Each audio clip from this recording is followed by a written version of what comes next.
Hai, ketemu lagi di The Stories of Surya Cynthia. Hari ini kita mau cerita pengalaman ASI pertama kali. Ya. Bener gak sih kalimatnya? Iya. Iya, jadi pertama karena kali memang ASI. ya karena memang kita saya pribadi komitmen untuk memberikan ASI. Jadi ya udahlah Jadi lucunya gini. Waktu pas lahiran kemarin karena memang lebih awal, aku tuh belum sempat laktasi. Laktasi itu apa? Itu pelajaran ASI itu. Ya. Bagaimana? Iya, gimana cara merahnya, terus pokoknya pengetahuan tentang anaknya taruh di mana, iya, terus bagaimana menstimulasi anak supaya mau ASI. Nah, itu kan cara-caranya kan salah satunya dia ditaruh di tangan, terus si putingnya itu atau nipelnya itu ditaruh di dekat mulut gitu. Jadi dimain-mainin depan mulut, hidung, tapi dia nyari sendiri. Dia pas megang, pas dapat puting itu dia langsung secara automatically akan nyedot. Ya, gitu. Jadi si laktasi itu tuh sebenarnya aku baru dijadwalkan hari Rabu. Sementara lahirannya hari Minggu. Jadi belum sempat laktasi. That's why kenapa kemarin di rumah sakit itu yang saya selama 6 hari sambil recovery juga, sambil belajar spontan langsung di situ, ngebut banget belajarnya tentang si laktasi. Ya. Itu udah alhamdulillah hari pertama ya udah keluar si Kolestrum. Ya. Kolestrum itu dapet 0,5 cc mili ya. 0,5 mili. Wah, seneng banget. Itu yang berhasil ngeluarin pertama kali dokter Tiwi. Jadi setelah gimana cara ngeluarinnya? Dipencet. Sakit banget, tapi ya emang seperti itu kan. Pertama kali keluar setet, mewek langsung. Ya ternyata memang semua perempuan, semua wanita katanya yang melahirkan itu memang akan keluar gitu sendirinya produksi. Nah, tergantung sama pikiran kita, niat kita, tinggal cepet atau lamanya gitu proses keluarnya. Tapi semuanya bisa keluar kok aslinya. Ya tergantung mood kita. Kalau kita yang tenang, kita yang nggak ada beban apa-apa, secara normal biasanya dia akan keluar dengan lancar. Tapi kalau kita stres, kita beban, kita mikirin masalah-masalah yang ada, nggak tahu kenapa dia akan terhenti dengan sendirinya. Makanya mood ibu-ibu atau wanita yang menyusui itu penting banget disupport sama sekelilingnya dan dia sendiri juga. Nah, kondisinya itu dibutuhkan dari sekitarnya, salah satunya adalah suami. Yang paling terasa sekali adalah suami. Suami itu pada saat istri atau sang ibu ini lagi membutuhkan support atau energi positif dari sekelilingnya, suami itu yang paling mendukung. Gitu. Ya. Punya harus bikin senang, apapun yang bikin dia senang silakan. Gitu. Dihibur. Bapak yang satu ini, suami yang ini luar biasa sekali. Kata setelah ingat banget hari ke-1 sampai 4 itu aku masih dibantu sama para perawat. Mulai proses perah sampai akhirnya bisa pompa.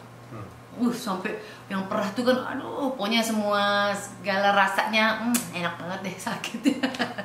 Itu terus kapan ya bisa pompa? Nanti Bu, gitu biasanya ya hari ketiga atau keempat. Alhamdulillah hari keempat bener saya udah bisa pompa. Senang banget tuh, pertama pompa dapat 5 cc, terus naik 10, 12. Pertama kali banyak, angka 20 cc itu yang bantuin. Mana bantuinnya?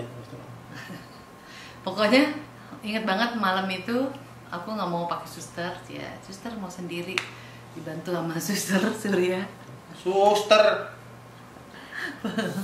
Pokoknya salah satunya adalah pertama dibikin senang dan tenang. Ya.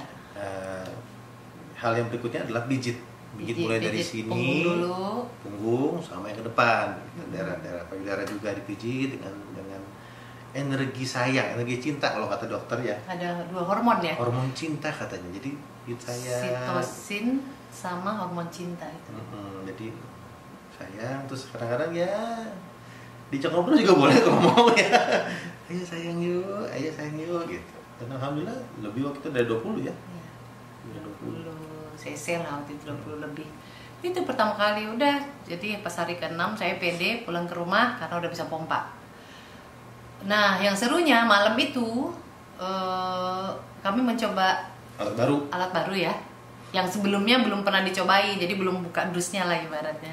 Tapi waktunya sudah mendesak bahwa anak-anak harus minum. Ya. Jadi yang panik dia nih, ayo cepetan nih anak-anak. Karena Gue kan lagi baca anak-anak minum instruksinya per 3 nih, jam, gimana per 3 cara jam. masak ini kan gitu. Sabar dulu, enggak bang, anak-anak udah harus minum.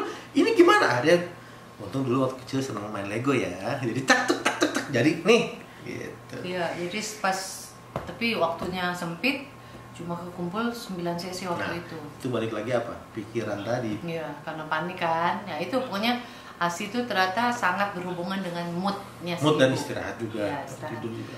Jadi malam itu kita akhirnya balik lagi tuh ke rumah sakit. Maksud saya biar cepet kan jaraknya, saya menambah si kuota kebutuhan ASI anak-anak tuh di situ. Udah pompa sampai sana jam 12, lanjut pompa sampai jam 3 pagi. Iya, Jam 3 pagi, tapi alhamdulillah kekumpul lah untuk sampai jam 6 ya. 6 pagi. Udah, terus nah rutinitasnya begitu dan alhamdulillah kebutuhan anak-anak juga makin naik, terutama Tatiana.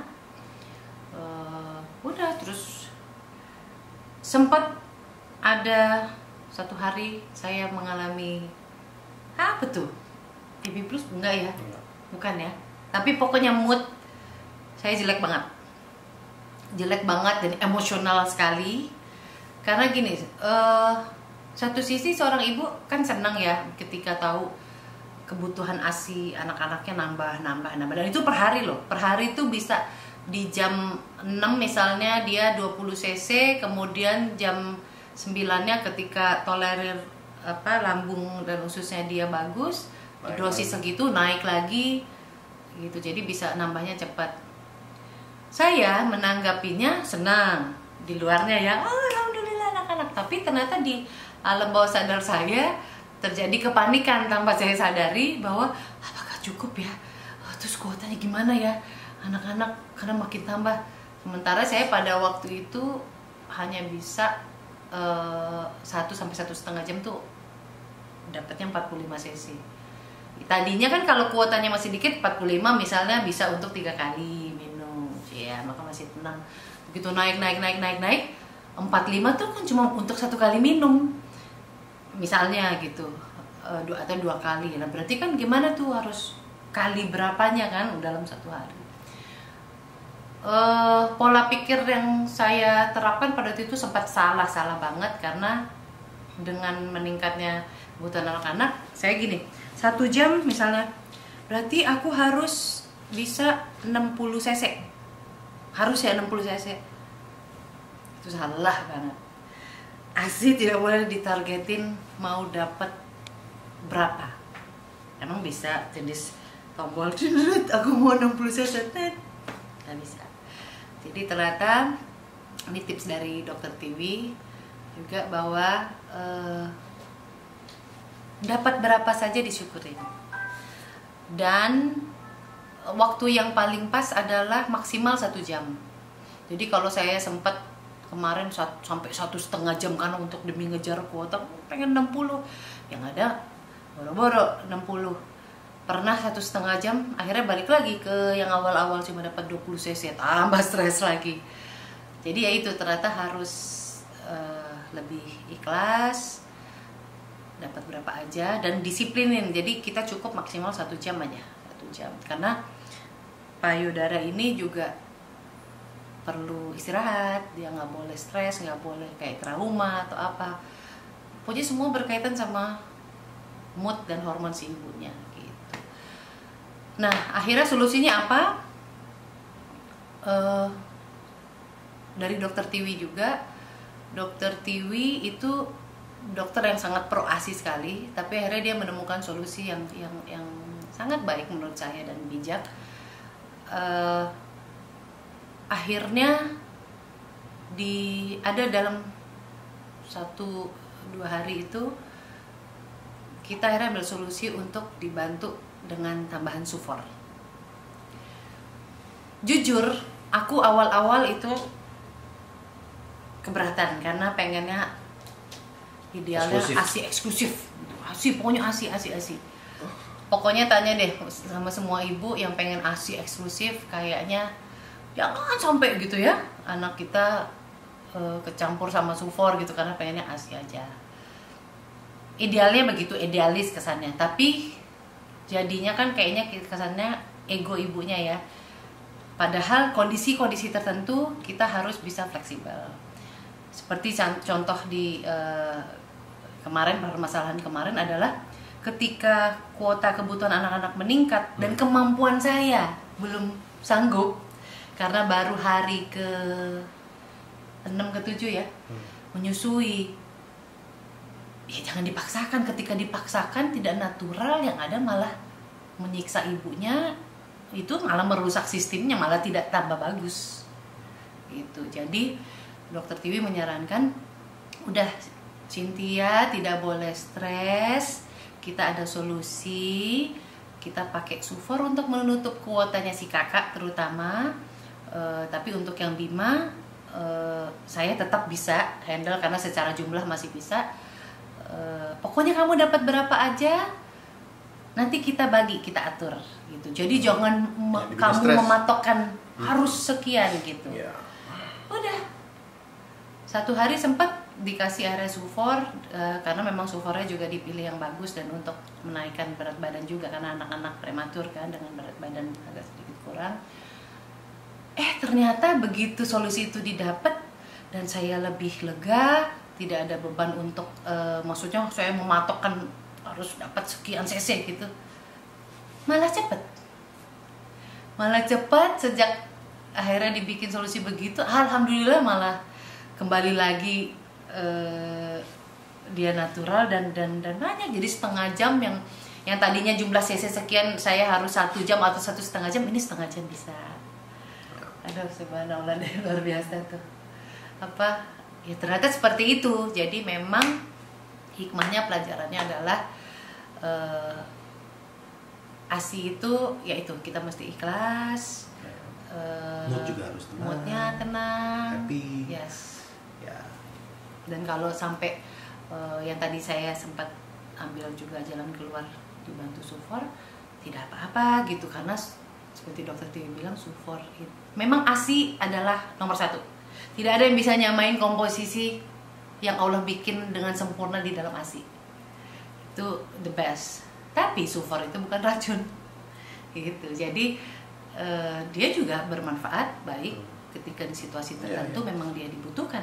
Gitu. Jadi ya udah, setelah saya berdamai sama diri saya sendiri, inilah maunya harus begini, harus begini gitu. Udah ada semua smooth, kembali lagi, ASI-nya balik lagi lebih banyak. Dan saya harus juga terima kasih kepada sufor yang sempat membantu menemukan solusi. Akhirnya saya sekarang bisa memberikan ASI lagi sesuai jumlah yang saya sanggupi gitu. Pokoknya sekarang semuanya tenang, pas. Oke, itu aja cerita pengalaman menyusui saya pertama kali, mulai dari dapat tetesan pertama kolostrum sampai sekarang. Insya Allah nanti ketika anak-anak sudah berkumpul sama kami, katanya informasinya akan tambah banyak lagi karena stimulasi yang dari isapan anaknya itu justru akan merangsang produksi ASI-nya lebih banyak lagi, insya Allah. Dan ingat lagi ya, support terbesar adalah dari orang-orang sekitar, terutama dari suaminya. Jadi para suami support istrinya dengan memberikan energi positif, bikin istrinya senang. Ya. Ketemu lagi di The Stories of Surya Cynthia.